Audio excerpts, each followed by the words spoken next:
guys have seen my ultimate stash bust sweater. Here it is. It is literally so cute. I made it about a year ago for Stash Bust September, and September is coming very soon. It's currently the end of August for me right now. I really want to make a second one. I'm just feeling it in my bones. I have so much stash yarn that I just need to use. So I was thinking about creating a second one. So I put something on my Instagram story and a lot of people were like, yeah, you should definitely make one. But someone messaged me and said that, what if you did a stash bust cardigan? And that got me thinking.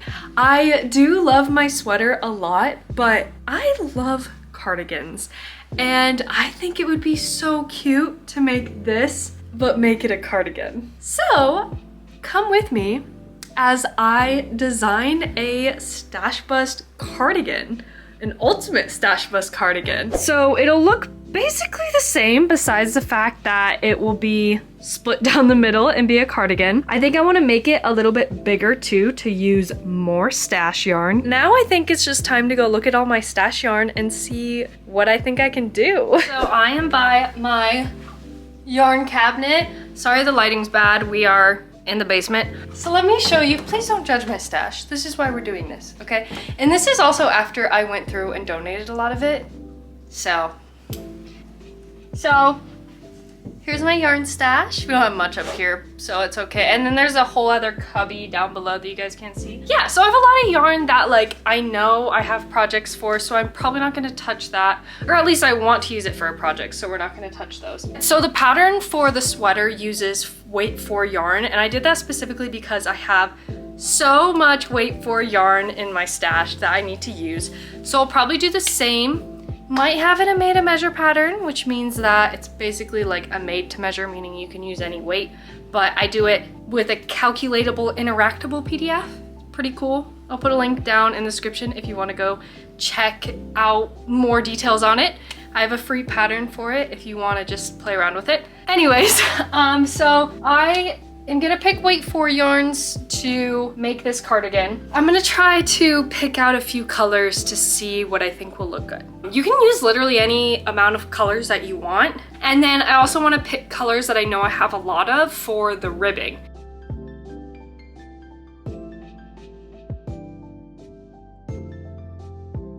I need to think about this. So, quick update. I did my little gauge swatch for the patterns, and then I did some math to get me started on the pattern. I'm excited. I will just start, see how the colors are kind of lining up. Maybe I'll switch the colors around a little bit more, but for now, this is what I'm gonna go with. For the cardigan, I'm making it pretty oversized. And then I'm also going to be trying decreasing on the sleeves for the first time.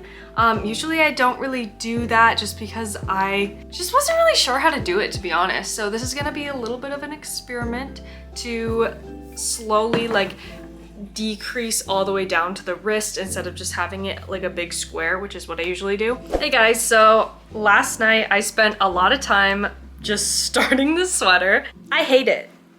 I hate it so much. I'm so upset. I don't know what is the color that I don't like, that I'm not vibing with. I think it might be the brown, the red, maybe even the yellow. I don't know. I don't like it. I feel like what I did is I mixed too many like cool tones with warm tones, and maybe that's the issue. I don't know, I just don't love it. I want it to be something that like is amazing and I really love. I'm gonna go look back in my stash, stare at it for a little bit, and try to come up with a better combination of colors. So I finally have an update. So in reference, this is what it looked like when I decided I hated it. And I didn't take it apart because I was too lazy. So now the update, I ended up changing a couple colors around. And here is what I have now. I like this design so much more. The colors look so much better. I changed a couple colors in, added a couple colors. I think it looks so much better. I wonder if it was like, looking at both of them now, I wonder if it was the pink that was like really throwing me off. I'm not a bright pink girly, you know what I mean? Here are the colors that I'm using to make this. The colors just look so much better, and I think they're more in my color palette. I like this a lot more because it has a good variety of like light colors and dark colors. I'm making it, hello. I'm making it pretty oversized. So this is the back panel, and I have all the measurements ready to go, so I just have to keep going until I hit the neckline, and I will probably update you guys when I have the whole back panel done. I got the back panel done, and I started on the front panel. So it is fully done. Hopefully that gives you a good look at what it looks like. I am really excited. I think it looks so good. I really like how the colors turned out. I have 14 colors that I'm using, so I randomly picked 14 colors for the first 14 rows, and then I just repeat that step. So then the next 14 rows, I did another randomized color. You could definitely do like a specific sequence of all the colors, like repeating, but I really like the randomized effect of it. But yeah, I really like how it's turning out. So for the front panel, I'm doing this exact sequence of colors. So really, you only have to figure out one panel, and then after you get one panel done, you can just repeat the same steps for all the other panels. So for the front panel, all my cardigans I usually just do like a square for the front panel. But I decided this time that I wanted to do like decreasing, like up the, so it's like a V on the front. So that is what I'm working on right now. So here is the front panel for this side. So you can see like it is decreasing up like this. So I am just gonna continue going, and then how the construction is gonna work is that we are going to sew all the panels together, and then we're going to add the ribbing on after the fact. Let me know if you like these colors. They're looking a lot better than the other ones that I had picked. So it's been a while. I don't know, this one is just taking me a really long time to finish, and I think it's just because there's so many different colors that I have to change to. It's taking me a while. I also have had a lot of trial and error with this pattern, so I created an entire sleeve, and I realized that it's too tight on the bicep, so I have to take it all apart. And I have not taken it apart yet because it's a lot of work. With taking apart this pattern is so much work because I have to take apart every single strip, like unfasten, take that apart. And like, so here's my sleeve. The bicep, it's like, it's there, but it's like too tight. So I ended up adding more ease to the pattern so it fits a little bit more bulky.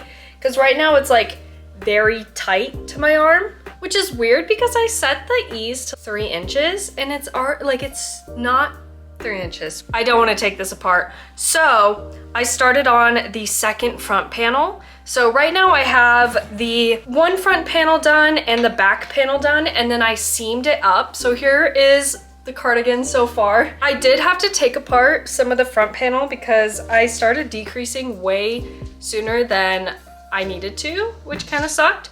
So I had to take all that apart. I have just strands that I took apart, and they're all random different sizes, and I don't want to like throw them away because maybe it'll work for one of the rows, but I don't know until I start crocheting it, and then I'm like, oh, not long enough, and I have to take the whole row out. But here is my progress on the other front panel. This is my entire, like, I have this cube of all of the yarn skeins that I'm using, and so it's also kind of a hard project to carry around and like travel with. Those are all my excuses. I will update you guys.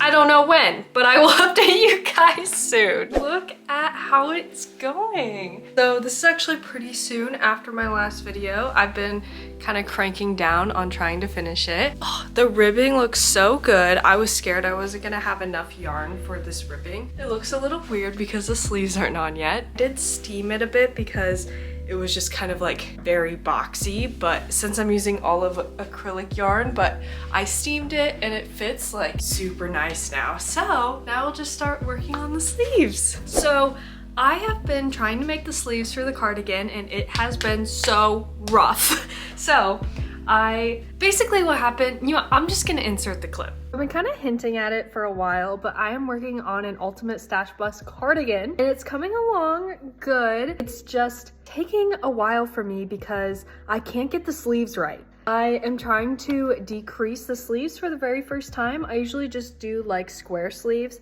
and then sew it up, but I was like, you know what? This time I'm gonna try decreasing around the wrist. It's been rough. First, I made this one. I've taken a little bit apart of it recently. The bicep was not big enough, which sucked. And this pattern is the worst to take apart because I just have a ton of strands of different colors of yarn and I feel like I need to reuse them. Redid the math and made a second sleeve and made this one, but it's wonky. It's wonky and doesn't work, and I am back to starting over again. Designing takes a while. Hopefully I'll get sleeves done and a cardigan pattern out soon. Wish me luck in taking these two apart. So yeah, essentially I've made 3 sleeves now and I finally got it to work, but it was crazy too. So before I sewed the sleeve on, I blocked it and made sure all the measurements were lining up. Like the top width was 18 inches, which was what I needed.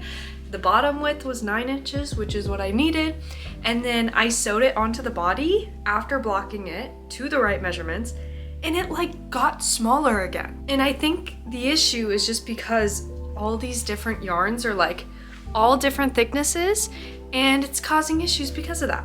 So after I sewed it onto the body, I reblocked it and now it's actually really good. So let me show you. I still don't have the other sleeve done. I'm working on it right now, but here it is. It looks so weird with only one sleeve, but yeah, it looks so good. And then here's the progress of the other sleeve, which is about here to here. So like I have like 2 inches left for this one, and then I need to obviously sew it and everything. Here it is. It's basically done besides the buttons, but it's so good. I love it so much. The sleeve ribbing. This sleeve ribbing literally took so much brain power for me. So usually what I do is like square sleeves, but I decrease this time. I really like the decrease, but because I do square sleeves, it's a lot bigger around the cuff. So what I usually do is slip stitch ribbing, so it's a tighter cuff. This time, since I decreased, I was like planning on doing the slip stitch cuff ribbing, but it was just way too tight. Yeah, it didn't work. It looked weird with the sleeve. Like I think the more like same width down for the cuff looks a lot better. So I was like, okay, so I took that all apart and was like, I'm gonna try to do the same ribbing that I did down at the bottom, which this is half double crochet slip stitch basically. When I did that, it was like way too big. Like it was like poofy, like when it got to the bottom. Finally, I was like, okay, I usually don't like doing single crochet back loop ribbing, but it was perfect for the width of this, so that is what I ended up doing. I made it have a lot of ease, so it's pretty bulky. I also kind of screwed up on the inner ribbing in that I didn't have a lot of yarn in this color, but I wanted the bottom and the inner ribbing to be the same. So I was remeasuring the inner ribbing. This should have like 2 rows more on both sides, and so it's a little bit too much width here, but the actual pattern will be correct in that, so if you are to make this pattern. But yeah, so I just need to sew on the buttons. I need to find buttons first of all. I don't really know. I don't know how long it's gonna take for me to do that. I think I'm just gonna do a testing call because I probably won't get to the buttons for a while, but it's basically done, so just imagine it with buttons. The pattern is going super well. It's made a measure, which means it's an interactable, calculatable PDF pattern where you enter your measurements in the pattern itself in input fields. I'll do calculations in the background where it'll output your stitches in rows throughout the entire pattern, and you won't have to do any math yourself. And it's super cool. And so I have my built-in ease of 10 inches for this one and 6 inches for the sleeves. And yeah, so if you want to make it, I will put the link to the pattern down below. If you're watching this right when it comes out, The pattern might not be released yet. I still need to get this tested and go through the motions there. So it might still be in testing, but I do have a Stash Bus sweater pattern. I will also link that down below. That one is available right now. So if you want to get both of them, you can definitely do that. So then measurement wise, you can make this cardigan any length that you want. I did a standard length of like 24 inches. You could easily do like cropped here. You could do extra long, like a super long cardigan. That'd be super pretty. And then along with that, you can also customize it obviously to your measurements. I love my made to measure pattern so much because you can alter the cardigan to be perfect to your body and it'll fit you perfectly. So once again, thank you so much for watching. If you liked the video, please like and subscribe to see more from me.